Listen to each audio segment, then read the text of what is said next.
Happy New Year, everybody. Greg Christiansen here at NAOC. I'm by myself this week. Onyx lost in translation somewhere. I don't know where in the world Carmen Sandiego is today, but he's somewhere.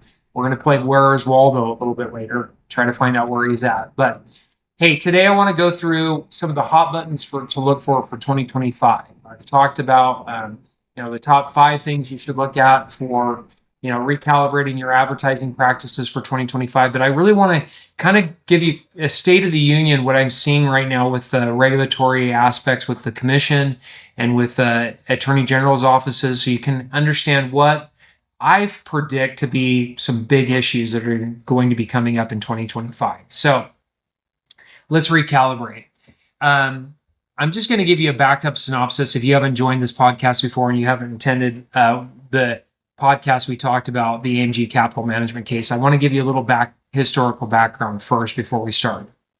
When I first started responding to regulatory issues back in 2004 and 5, the FTC, if they brought a case, they generally did it under a section of the Federal Trade Commission Act titled 13B, which is kind of an umbrella policy. It was like, you misrepresented and we're going to use this to stop your business.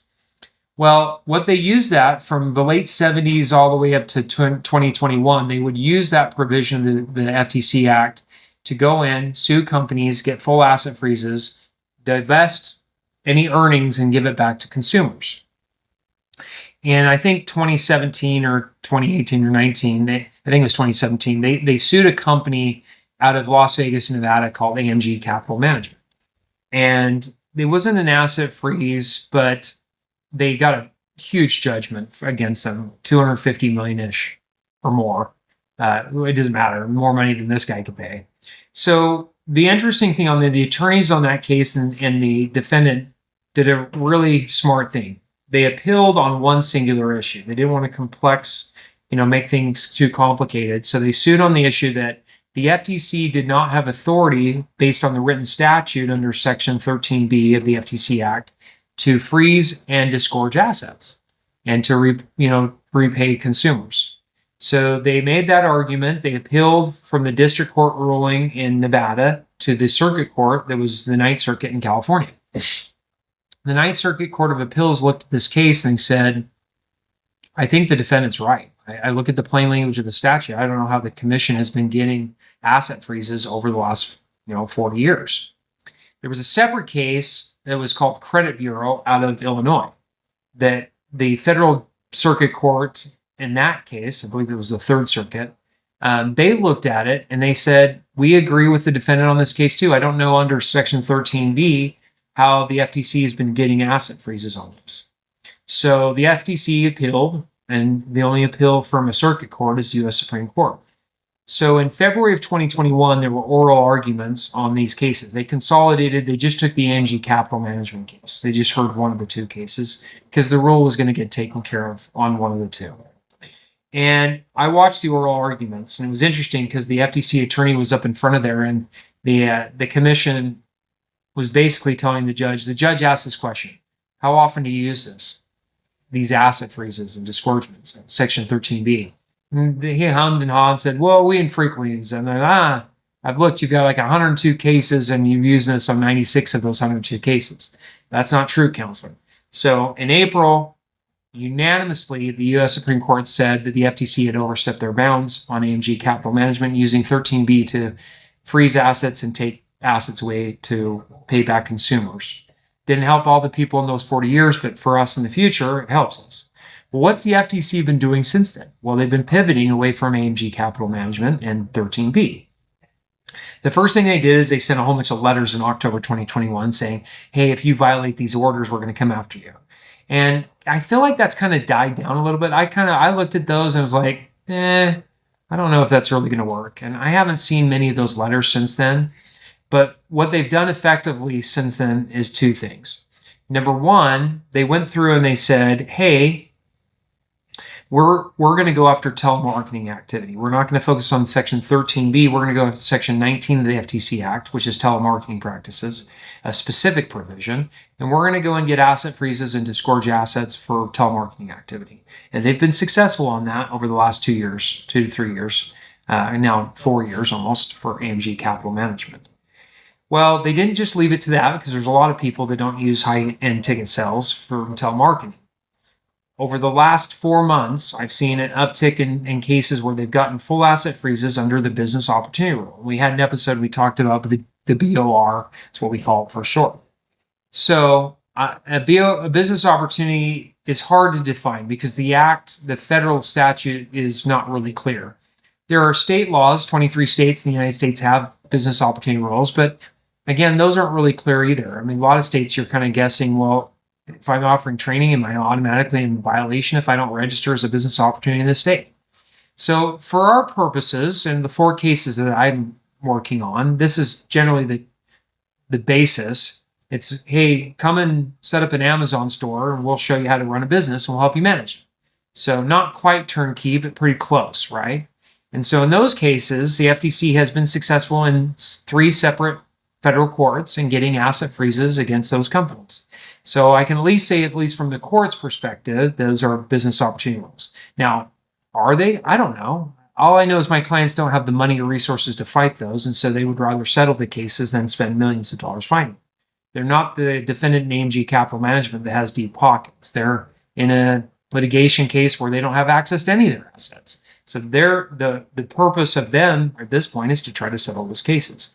Maybe eventually the FTC brings a case against the wrong party that has resources to fight it, and we find out exactly what doesn't or doesn't apply. But I have a feeling that they're going to bring more business opportunity rule cases, and they're going to extend past the Amazon space. We'll just say that in the future, and we'll see what happens.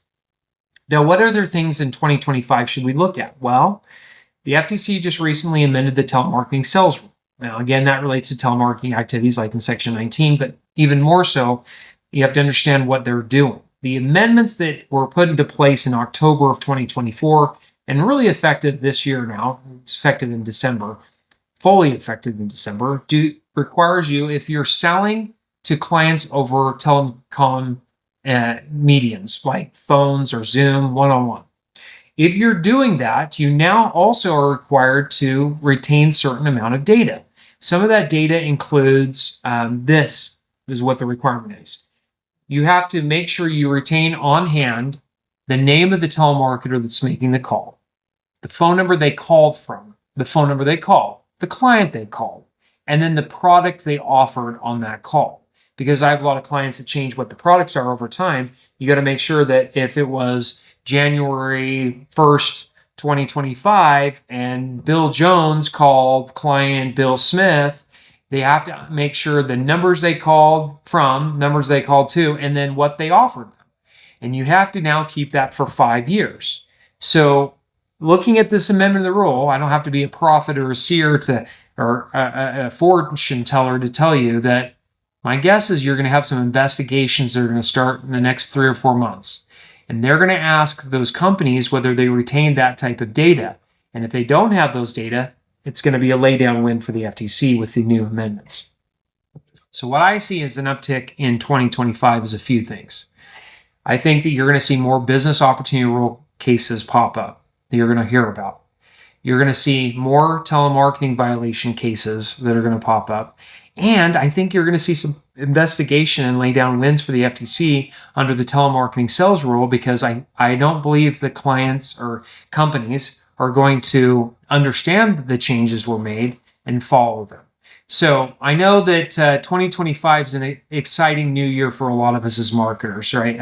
I've considered myself with Onik a marketer with our book right now, but it's an exciting year. It's an exciting time, and it should be.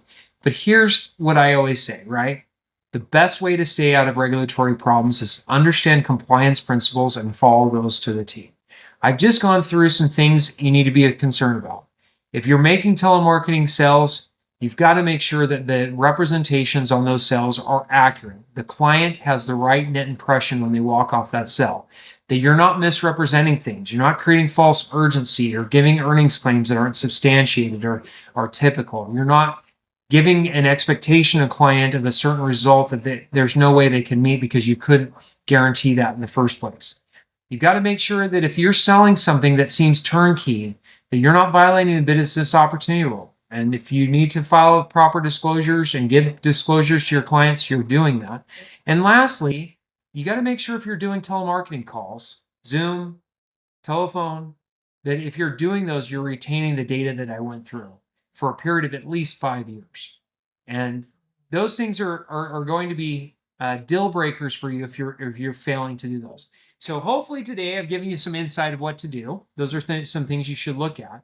2025 is an exciting time. We're going to have a lot of different things. My next episode, Onyx should be back with me and we'll be able to provide some other content. I'm sure between now and then, there's going to be a dozen new releases of what the FTC is doing. I watched, they've got several new ones today. There's some settlements that have come down, some AI cases that have come down. We got some exciting things we're going to talk about. So look forward to working with you and meeting with you guys this year in 2025. Hopefully you've got some content that will provide some value to you this year.